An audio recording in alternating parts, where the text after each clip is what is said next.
আল্লাহ তাআলা কয় ঘন্টার প্যাকেজ দিছে? প্রায় 720 ঘন্টার প্যাকেজ। মিনিট প্রায় 43,200 মিনিটের প্যাকেজ। এরপরে আল্লাহ সেকেন্ডের প্যাকেজ দিচ্ছেন 25,92,000 সেকেন্ডের প্যাকেজ। সুবহানাল্লাহ বলেন। কত কোটি? 25,92,000 সেকেন্ডের প্যাকেজ। প্যাকেজটা কি জানেন? এই 25,92,000 সেকেন্ড রমাদান মাসের প্রথম চাঁদ ওঠার সাথে সাথে শুরু হবে। এই চাঁদ ওঠার সাথে সাথে যে শুরু হলো, এখন আপনি এই 25,92,000 সেকেন্ডের ভিতরে যত নফল আমল করবেন, আল্লাহ বলবে একটাও নফল না, আমি সব ফরজের সওয়াব দিব। চিন্তা করা যায়?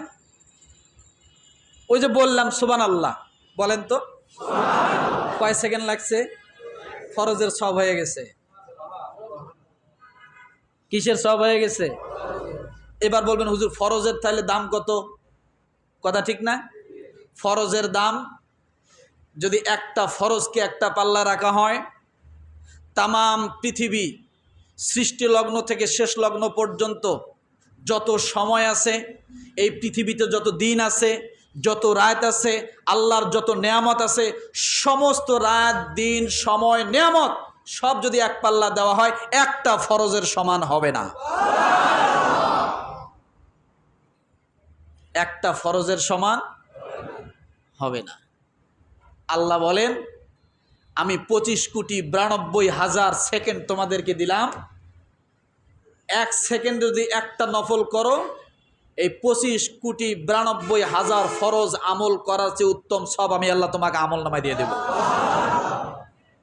শুধু তাই নয়, আল্লাহ বলেন এর মধ্যে 25,92,000-এর মধ্যে আমি আবার একটা বিশেষ সময় রেখেছি।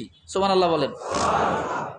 একটা সেকেন্ডকে বিশেষ সময় রেখেছি, একটা মিনিটকে বিশেষ মিনিট রেখেছি, একটা ঘন্টাকে বিশেষ ঘন্টা রেখেছি। এরপর আল্লাহ বলেন একটা রাতকে বিশেষ রাত হিসেবে রেখেছি। সেটা হলো তোমরা যদি ওই রাতে পেয়ে যাও, আর যদি কেউ একবার সুবহানাল্লাহ বলো, 83 বছর 4 মাস সুবহানাল্লাহ বলার থেকে উত্তম সব আমি তোমাদের আমল নামা দিয়ে দেব।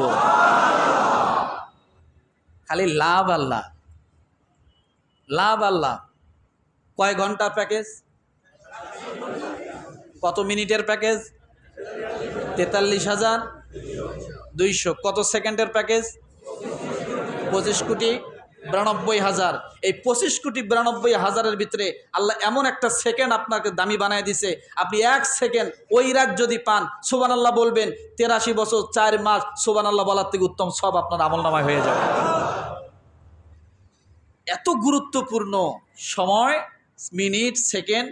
তাহলে এই মাসটার মর্যাদা আছে না নাই? মাসটার মর্যাদা আছে না নাই?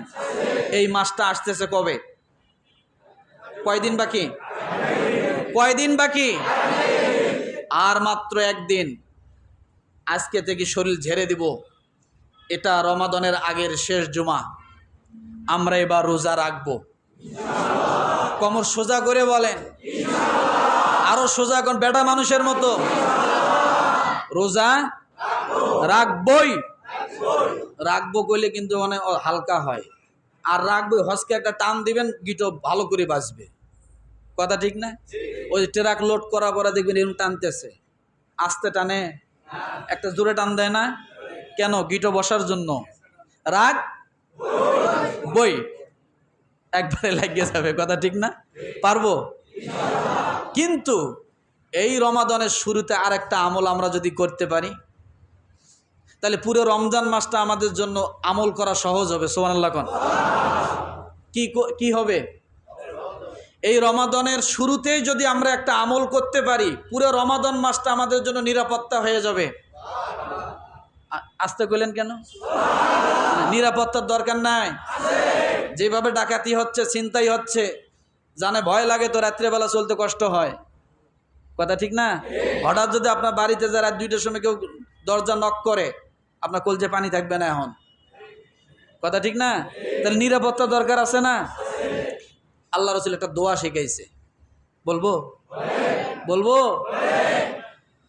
তালহা ইবনে উবাইদুল্লাহ রাদিয়াল্লাহু তাআলা আনহু থেকে বর্ণিত, তিনি বলেন রাসূলুল্লাহ সাল্লাল্লাহু আলাইহি সাল্লাম যখন নতুন কোনো চাঁদ উঠত ওই চাঁদকে কেন্দ্র করে আল্লাহর নবী একটা দোয়া পাঠ করত, যে কারণে ওই চাঁদটা মানুষের জন্য নিরাপত্তা, নিরাপদ, শান্তি বাহন হয়ে যেত।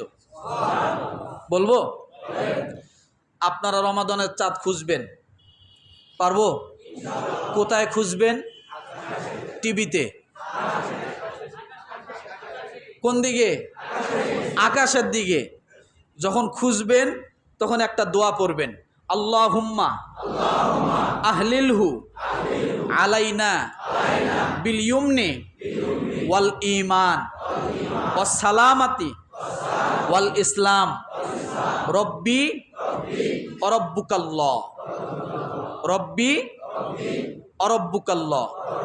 আবারও আল্লাহুম্মা আহলিলহু আলাইনা বিল ইয়ামনি ওয়াল ঈমান ওয়াস সালামাতি ওয়াল ইসলাম রব্বি অরব্বুকাল্লাহ। অর্থটা কি শুনবেন না? হে আল্লাহ, আমাদের জন্য এ চাঁদটিকে বরকতময় করে দিন, নিরাপদময় করে দিন, ঈমানকে বৃদ্ধি করে দিন, নিরাপত্তার জন্য ঈমানকে আপনি সচ্ছল করে দিন। এরপর শান্তিময় বাহন বানান এই চাঁদটাকে। এই চাঁদ যেন আমাদের জন্য কি হয়? শান্তিময় হয়। আপনি যদি আকাশের দিকে তাকায়া এই দোয়া করতে পারেন, আকাশের চাঁদটা যেমন নতুন, আপনার দোয়াটা যদি ওই সময় হয় একবারে কাজে লেগে যাবে। পুরা চাঁদটা, পুরা মাসটা আপনার জন্য শান্তি হয়ে যাবে, আপনার জন্য রমাদান সহজ হয়ে যাবে। পারবো?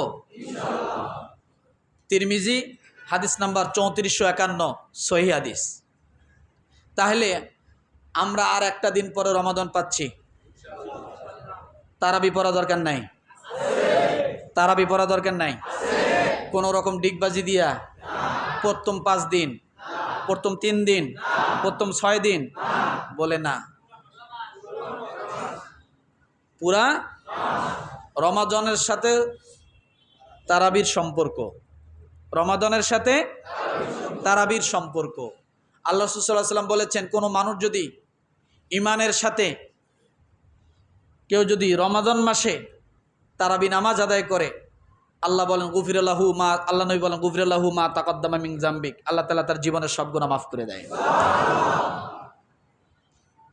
তারাবি পড়লে তার জীবনের গুনাহ কি হয়? মাফ হয়ে যায়। তাহলে তারাবি পড়ব তো ইনশাআল্লাহ, ইনশাআল্লাহ। যখন যেখানে সুবিধা হয় অন্তত তারাবির সালাতটা যেন আমাদের থাকে। আমি বলি না যে খতম তারাবি বাধ্যতামূলক পড়তে হবে, আমি এটাও বলি না যে সূরা তারাবি পড়তে হবে।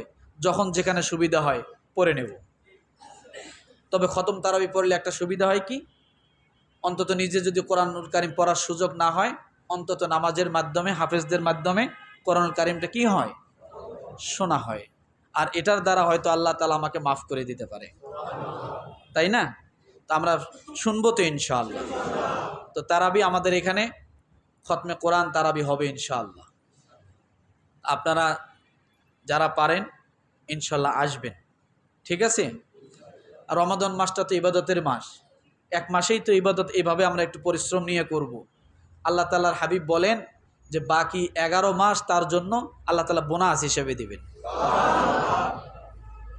পারবো ইনশাআল্লাহ।